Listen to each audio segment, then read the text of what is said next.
Yes, nkwanirizaako nnyo yonna gy'osinza okuba ng'otuwuliriza kutegeeza nti okola ky'amaanyi nnyo okwekumira ku mayengo gano aga UG Updates TV muganda wange yonna gy'oli.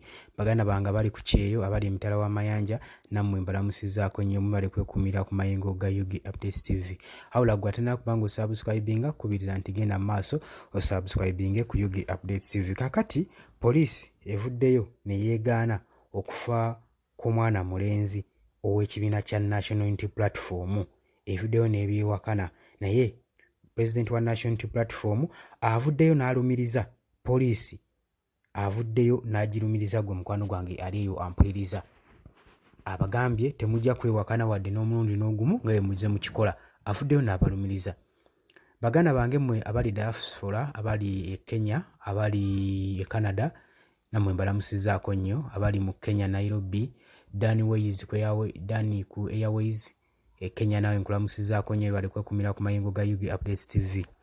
Kakati lubadde bwe lutyo, Robert Kyagulanyi Ssentamu pulezidenti wa National Unity Platform avuddeyo n'alumiriza poliisi ng'agamba nti nno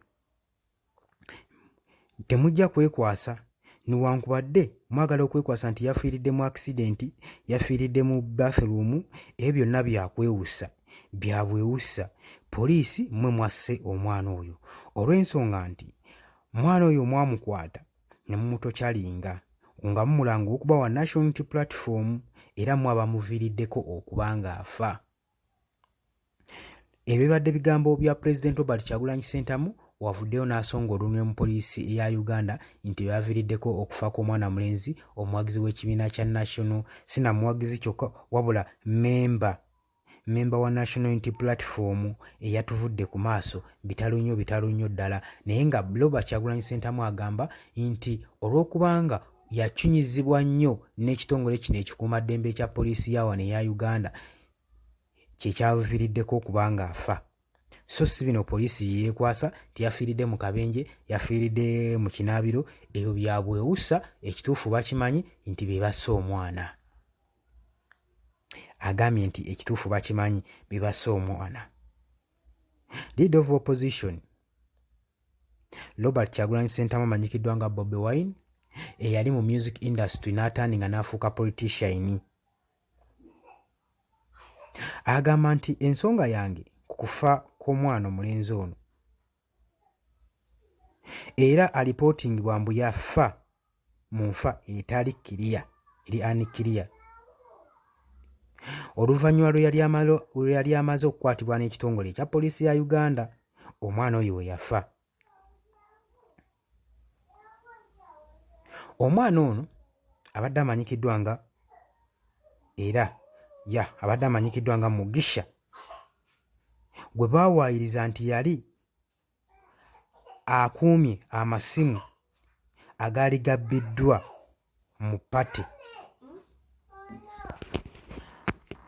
ku pate agaali gakuumibwa ne Kabalole sipiika, Kabalolezi sipiika. Kubanga tujjukira ku mukolo ogwo nti ono ye yali deputy speaker ku mukolo ogwo. Kati omwana ono Mugisha bamuwaayiriza, kigambibwa nti nno yabba oba yatereka amasimu agaali amabbe era y'ensonga eyali emukwasa. Ab'ennyumba oba abazadde b'omwana ono we badde boogera ku incident eno, bo bagamba nti kino yabadde bakifuleeminze, poliisi yakifuleeminze. Omwana ono tabbangako ku masimu, ate singa yabba amasimu nga yagabbira kubanga ne pate gye bagamba taatendingangako wadde ku pate n'emu. Agamba era omwana baamusibako matugambuzi muliisango, omwana tagendangako ku pate yadde n'emu, tatendingangako ku pate. Robert Kyagulanyi Ssentamu yawudde kino n'abitwala ku different social media platforms asobole okwogera ku kino, okulaga obulimba obuli mu poliisi. Ng'era bulijjo bwe bajja balimba nga bamaze okutokyalinga bammemba ba National Unity Platform, nga tujjukira bulungi ng'era we baatokyalinga Muhonja eyafiira mu yatokyalingibwa nnyo ekyamuviirako okufa kwe. Oluvannyuma poliisi n'ekyokyalinga famire ye obutoogera mazima nti okutokyalinga kwa poliisi kwe kwaviirako omwana mulenzi ono okufa. Bwe yali ng'ali mu kasitodi ye ne bagezaako okuba nga bakavalinga olukwe luno olw'okutta mwana mulenzi. Bagamba nti yali afiiridde mu ka akisidenti. Insidenti eno yaliwo mu February 2023 we baatokyalinga memba wa National Unity Platform paka kufa ba poliisi yali amanyikiddwa nga Muhonja, era n'oluvannyuma ne bavaayo ne bawaayiriza nti nno yali afiiridde mu kinaabiro.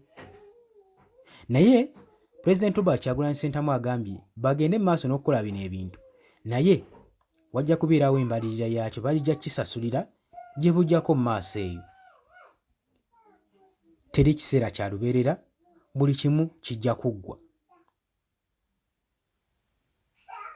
Agamba ono omwana tewali na kubuusabuusa, yafudde lwa kutulugunyizibwa, entulugunya gye baamutulugunyamu abapoliisi ng'ali eri mu kasodi zaabwe. N'oluvannyuma ne batemutinga okubanga bakaviringa okufa kwe, ne bateekawo ka akisidenti, ne bamala ne bateekawo ebintu ebibyeteke okusobola okuba nga babuzaabuza enfa ye. Robert Kyagulanyi Ssentamu bw'atyo agambye naye ekiseera kijja mujja bisasulira. Kutegeeza mukwano wange gwe ate nakuba nga osubscribinga ku Yugi Updates TV, genda maaso subscribinge, sharinga, commentinga, likinga. Tubaagala nnyo, mwebale kwekuumira ku Yugi Updates TV.